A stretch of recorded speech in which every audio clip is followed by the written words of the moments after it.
Alhamdulillahi Rabbil Alamin. Wassalatu wassalamu ala ashrafil anbiya'i wal mursalin Sayyidina Muhammadin wa ala alihi wa sahbihi ajma'in, amma ba'du. Faqala ta'ala azza wa jalla ba'da a'udhu billahi minash shaitanir rajim. Qalu subhanaka la ilma lana illa ma 'allamtana innaka antal alimul hakim. Shadaqallahul azim. Jemaah sekalian, majelis ta'lim Masjid Nurul Iman yang insyaallah dimuliakan Allah Subhanahu wa taala. Tidak bosan-bosannya kami selalu mengajak di awal tausiah ini, di awal majelis ini, untuk bersama-sama kita bersyukur kepada Allah Subhanahu wa taala atas segala nikmat yang telah Allah anugerahkan kepada kita. Semoga semua nikmat yang telah Allah anugerahkan ini dapat kita gunakan sebaik-baiknya dalam rangka taqarrub, mendekatkan diri kepada Allah Subhanahu wa taala, sehingga kita dicap oleh Allah sebagai hamba yang pandai bersyukur. Dan ketika kita pandai bersyukur, insyaallah Allah Subhanahu wa taala akan menambah nikmat itu lebih banyak lagi, insyaallah. Salawat dan salam tercurah kepada kekasihnya, suri tauladan kita, Nabi besar Muhammad sallallahu alaihi wasallam, beserta keluarga beliau, para sahabat dan pengikutnya hingga akhir zaman. Insyaallah kita semua di sini menjadi umat Nabi Muhammad sallallahu alaihi wasallam yang istiqamah sekuat tenaga kita, semampu kita menjalankan sunnah-sunnahnya. Dan nanti di akhirat kita semua insyaallah berhak mendapatkan syafaat, pertolongan daripada Rasulullah sallallahu alaihi wasallam. Amin ya rabbal alamin. Jemaah sekalian rahimakumullah, izinkan kami pada malam hari ini pengen membahas di luar materi fikih. Jemaah sekalian rahimakumullah, di dalam hidup kita di dunia ini pasti Allah Subhanahu wa taala akan menguji kita dengan dua hal. Ini sudah menjadi kepastian dan sudah menjadi keniscayaan di dalam hidup di dunia ini. Dua hal Allah akan ujikan kepada kita. Yang pertama, Allah Subhanahu wa taala pasti akan menghadirkan di dalam kehidupan kita di dunia ini ujian berupa nikmat. Allah pasti menguji kita semua ini dengan nikmat. Apa nikmat itu? Bahasa sederhananya nikmat itu adalah segala sesuatu yang enak dipandang mata, segala sesuatu yang enak dirasa, segala sesuatu yang enak dan menggembirakan hati. Itulah nikmat.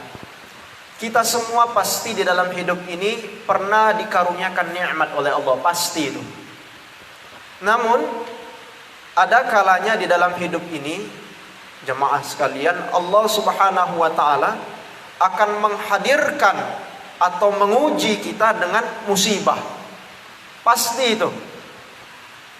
Apa musibah itu? Bahasa sederhananya adalah segala sesuatu yang tidak enak dipandang mata, yang tidak enak dirasa, bahkan dapat menyebabkan jiwa ini menangis, bersedih, sakit.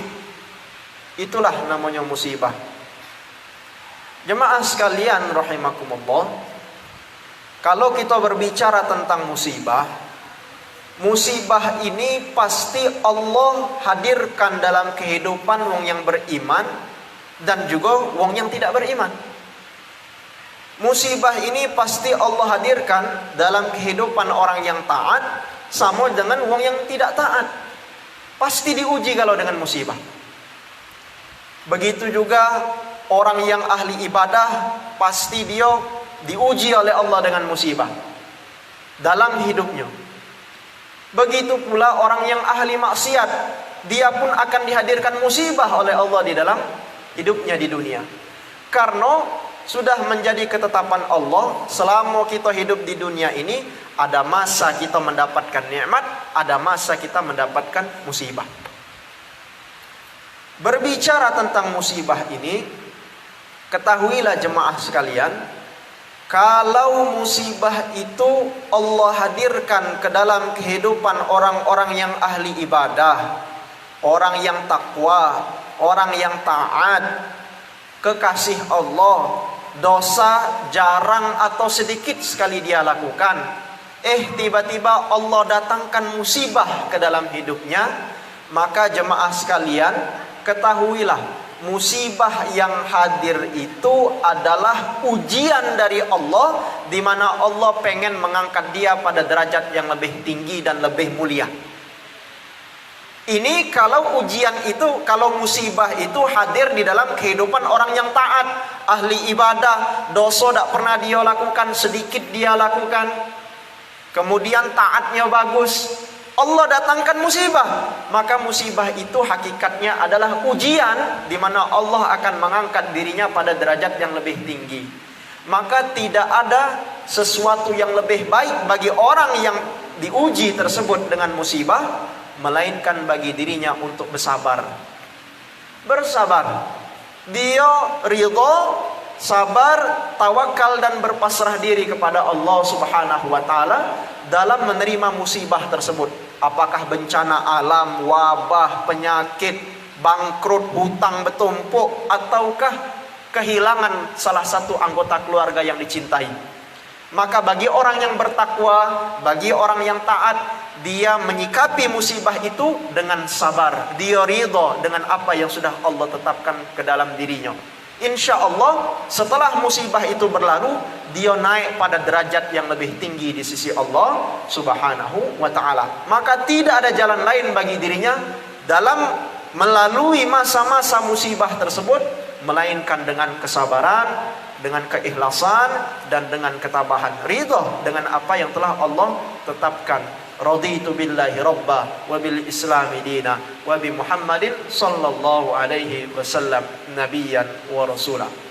Nah, itu kalau musibah hadir di dalam kehidupan orang-orang yang taat. Namun kalau musibah Allah hadirkan di dalam kehidupan orang-orang yang tidak taat, orang-orang yang tidak beriman, maksiat banyak, berzina tiap hari, main judi tiap minggu, nyekek botol tiap malam, ya tak?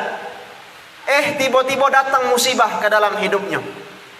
Maka jemaah sekalian, ketahuilah, musibah yang hadir ke dalam kehidupan orang yang demikian, hakikatnya bukan ujian, tapi itu azab dari Allah Subhanahu wa ta'ala. Karena Allah pengen memperingati, mengingati, memberikan peringatan kepada orang tersebut, supaya orang tersebut sadar dan segera kembali kepada Allah Subhanahu wa ta'ala. Dulu pernah kami sampaikan, hal ini bisa ditemukan di dalam surah Sajadah ayat 21. Allah Subhanahu wa ta'ala berfirman, a'udzubillahi minasyaitonirrajim, وَلَنُذِيقَنَّهُمْ مِنَ الْعَذَابِ الْأَدْنَى دُونَ الْعَذَابِ الْأَكْبَرِ لَعَلَّهُمْ يَرْجِعُونَ.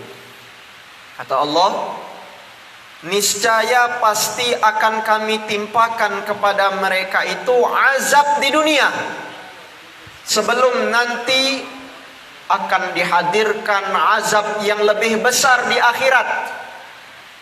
La'allahum yarji'un, agar mereka segera sadar kembali kepada Allah Subhanahu wa ta'ala.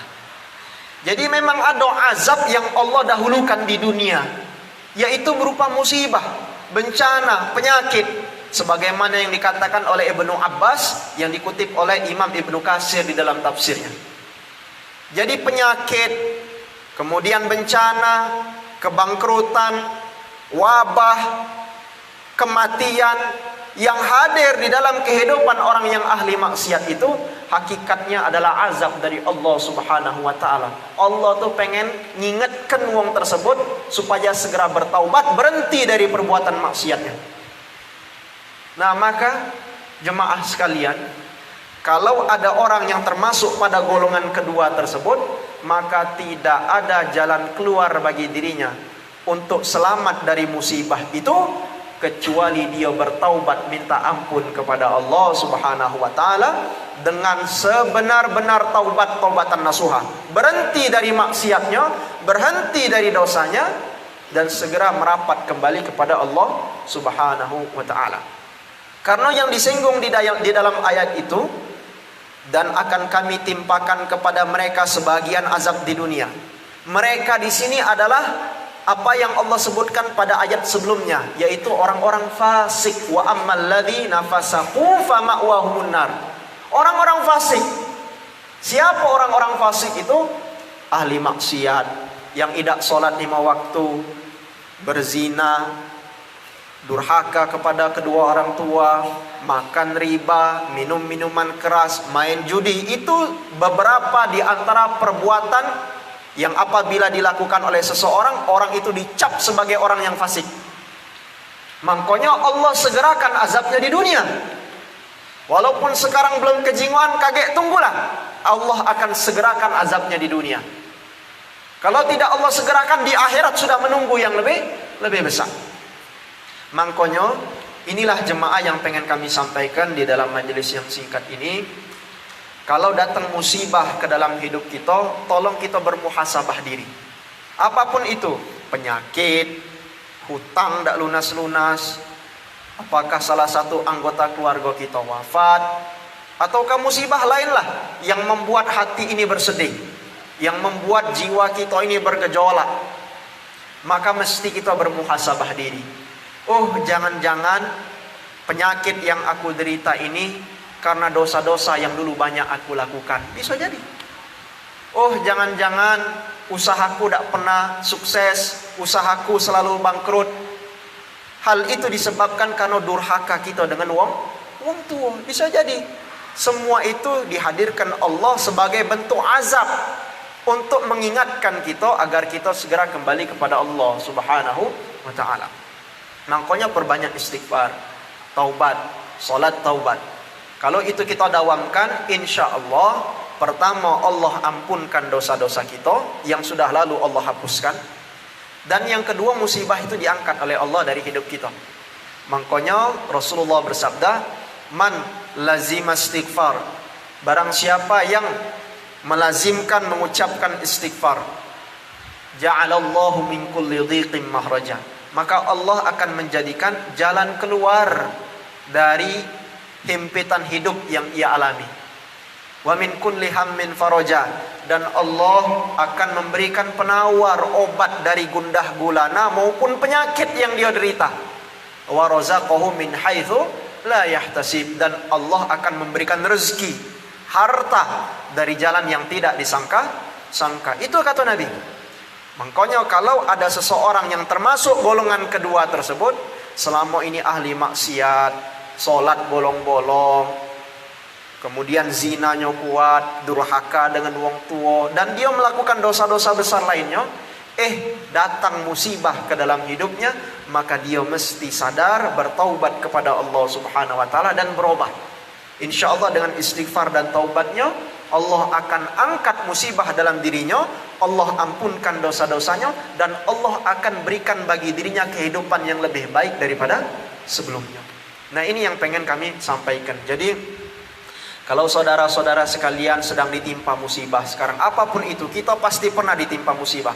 Mari berkaca pada diri kita. Kalau kita termasuk hamba Allah yang taat, hamba Allah yang baik, tidak pernah berbuat zalim, dosa sedikit kita lakukan, datang musibah ke dalam diri kita, maka kita jangan bersedih.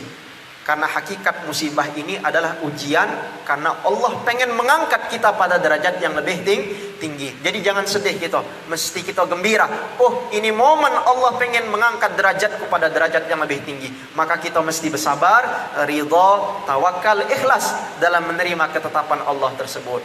Tapi kalau kita selama ini ahli maksiat, kemudian melakukan dosa-dosa besar yang lain, maka yakinilah musibah yang datang itu adalah azab dari Allah, karena Allah ingin memberikan peringatan kepada kita supaya kita segera bertaubat kembali kepada Allah Subhanahu wa taala. Insyaallah kita semua yang duduk di majelis ini selalu mendapatkan taufik, hidayah, petunjuk dari Allah Subhanahu wa taala, dan ketika kita akan wafat nanti, Allah subhanahu wa ta'ala sudah menghapuskan semua dosa-dosa kita. Allah ridha dengan kita dan kita pun ridha dengan Allah subhanahu wa ta'ala. Sehingga ketika ruh berpisah dari jasad ini, kita dipanggil dengan panggilan yang indah. Ya ayyatuhan nafsul mutmainnah, irji'i ila rabbiki radiyatan mardiyah, fadkhuli fi ibadi wadkhuli jannati. Wahai jiwa-jiwa yang tenang, kata Allah, irji'i ila rabbiki radiyatan mardiyah, kembalilah kepada sisi Tuhanmu dalam keadaan ridha dan diridhai. Fadkhuli fi ibadi, masuklah ke dalam golongan hamba-hambaku, kata Allah.